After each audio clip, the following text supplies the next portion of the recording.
Iran's radical regime is fracturing, not due to foreign bombs, but because its own currency crumbled into dust. Welcome to the deep dive. Today, we're going deep on a crisis that is, well, it's shaking the Islamic Republic right to its foundations. We're talking about a massive nationwide uprising in Iran. And what's so critical here is that this wasn't triggered by foreign policy or some political scandal.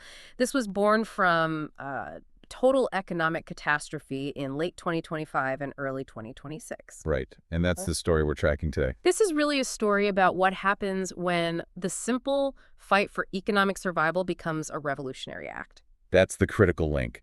Our sources really detail how the collapse of the Iranian Rial created such widespread destitution that people felt they had no other choice. No choice but to what? But to openly challenge the government's very existence. So our mission for this deep dive is to follow that chain reaction from the moment the currency just evaporated to the protests it sparked, and then finally to the brutally definitive response the regime is now using to try and get control back. And to really set the stage for this, you have to absorb one core statistic. I mean, the scale of this financial implosion is just, it's almost hard to wrap your head around. Yeah. The Iranian Rial hit a record low of approximately 1.45 million to $1. $1. Which meant the average monthly wage for an Iranian citizen suddenly cratered to roughly $100. And that $100 figure, that is the cold, hard number that defines this whole uprising. Look, this wasn't initially a political protest organized by dissidents. This was an economic breaking point. It was pure desperation. Right. Remember, official inflation was already running wild, soaring above 50%. 50%. So you marry that hyperinflation with a currency that's basically worthless, and our sources show that buying basic food, bread, rice, cooking oil suddenly required nearly an entire month's income for a working family. Wait, I want to linger on that for a second. An entire month's salary just for food? Yeah. How did the sources describe the panic? I mean, not just for the poor, but for the middle class, the professionals. Oh, absolutely not. It's a great question. Yeah. Because this was a complete wipeout of the middle class. Yeah. Even a salary that was once considered decent, say 400 million rubels, which would have given you a pretty comfortable life, suddenly that's worth about $280. And that's now considered below the poverty line in a city like Tehran. Wow. One source told the story of a school teacher. She spent a decade saving 400 million rubles for her child's university education. Yeah. That stack of bills, which used to cover tuition for 4 years, could now barely buy a week's groceries. I mean, years of work, of planning. Yeah. It just evaporated. Yeah. The rubles became worthless paper. It feels like the state just fundamentally broke its social contract with its own people. And what's so counterintuitive is that the government itself, President Masoud Pezeshkian's administration, chose this exact moment to remove a critical economic safety net. Precisely. They basically poured gasoline on the fire. Yeah. They stopped distributing the heavily subsidized 28,500 Tartem dollar exchange rate. Okay, so break that down. What did that subsidized dollar actually do for people? It was a lifeline. It was essentially a government guarantee, a fixed preferential rate that importers used to bring in essential foreign goods. We're talking about necessary medicines, wheat, infant formula.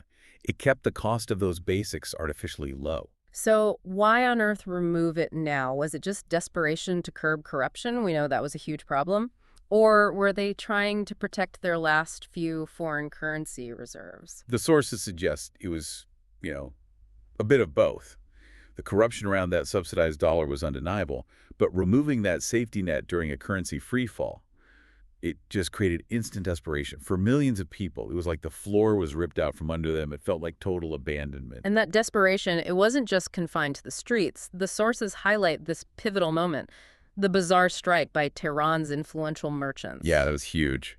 These are people who are often conservative, historically even aligned with the regime. Why did this critical class suddenly break with the hardliners? They just did the math. It was the only rational thing they could do. They realized that closed is cheaper than open. What does that mean? Well, think of it this way. If a merchant sold, say, a rug for rials today, the currency was devaluing so fast that by tomorrow, when they went to buy a new rug to replace it, the rials they just earned would be worth 5% less. They literally couldn't afford to replace their own stock. So it's like accepting payment in cash that becomes worthless before you can even restock your shelves. The only choice is to just stop doing business. Exactly. And that decision by the Grand Bazaar, the economic engine of Iran, to just shut down, it signaled this irreparable break. When the people who fund the system stopped believing in the currency, The whole system just grinds to a halt.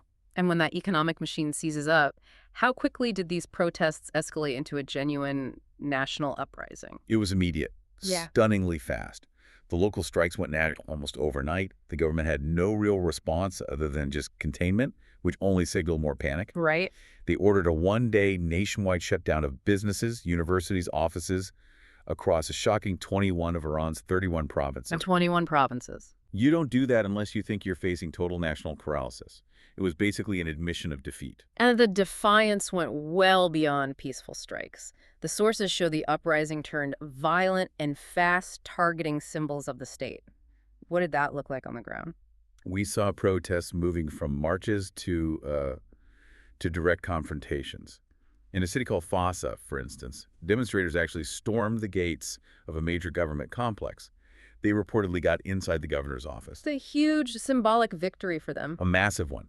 It's the moment the state's authority is physically breached. And then you had verified videos showing these intense, sustained clashes in major cities all over the country. Shiraz, Isfahan, Kermanshah. The message was clear. This wasn't a labor dispute anymore. This was an outright rejection of the state. That speed is incredible. So how quickly did the focus on, the price of bread turn into an outright call for the whole political system to come down? Almost instantly. I mean, when your own survival is impossible, the political system that's causing that failure becomes the immediate target. The anger over bread provided the bridge for millions to finally vocalize decades of political frustration. So the slogans changed. Completely. Protesters went from economic slogans to chanting death to the dictator, and most pointedly, death to Khamenei. The conclusion on the street was that the regime is the problem. And that specific slogan, death to Khamenei, it carries so much weight. It first popped up back in 2009, but the sheer volume of it today, that's what's different. It's not a fringe cry anymore. No, it's become a mainstream call for regime change.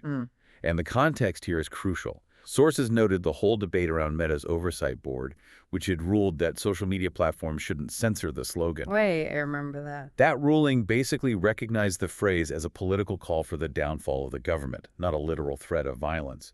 And that really validates the feeling on the streets. The entire structure has to fall for the country to survive. So with that direct challenge, it was inevitable, I guess, that the regime would choose repression over reform. Which brings us to the most brutal part of the sources, the iron fist strategy. Yes. The supreme leader signaled zero tolerance. He appointed Brigadier General Ahmad Vahidi as the new deputy commander-in-chief of the IRGC. The Revolutionary Guard. Exactly.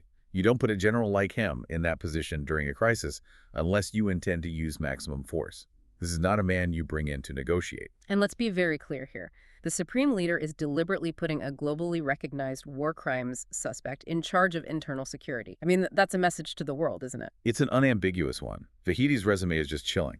He is currently subject to an Interpol red notice for his alleged role in the 1994 AMIA Jewish Community Center bombing in Buenos Aires, an attack that killed 85 people. And on top of being wanted internationally, the U.S. has sanctioned him.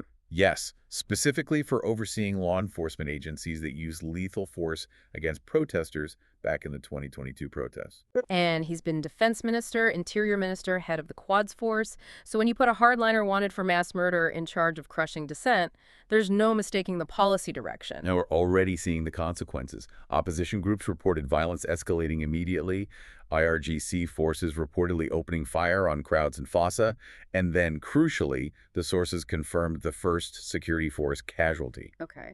A 21-year-old volunteer member of the Basij paramilitary was killed in Kudasht.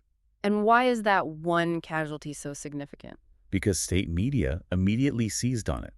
They labeled his death a martyrdom. It's a classic rhetorical strategy. It reframes the security forces not as oppressors, but as defenders reacting to violence. It gives them the moral license they need to escalate. And yet, amid all these hardline moves, you see these incredibly mixed signals from the government. President Pezeshkian actually acknowledged the protests as legitimate. Right, and state media even claimed the right to protest is recognized. That is the ultimate sign of the fracture within the elite. But this soft rhetoric from the president, it's met with deep public skepticism. Because people on the street know who has the real power. Exactly. The person giving permission to protest Pezeshkian has no real power to change anything.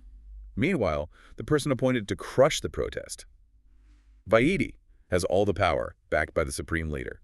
The people know which signal to believe. So if we pull this all together, what we're really seeing is a massive crisis of legitimacy built on a foundation of just sheer economic destitution. When the average wage collapses to $100 a month, millions are forced to challenge the state's existence just to survive the week. That's it. The regime has made its choice.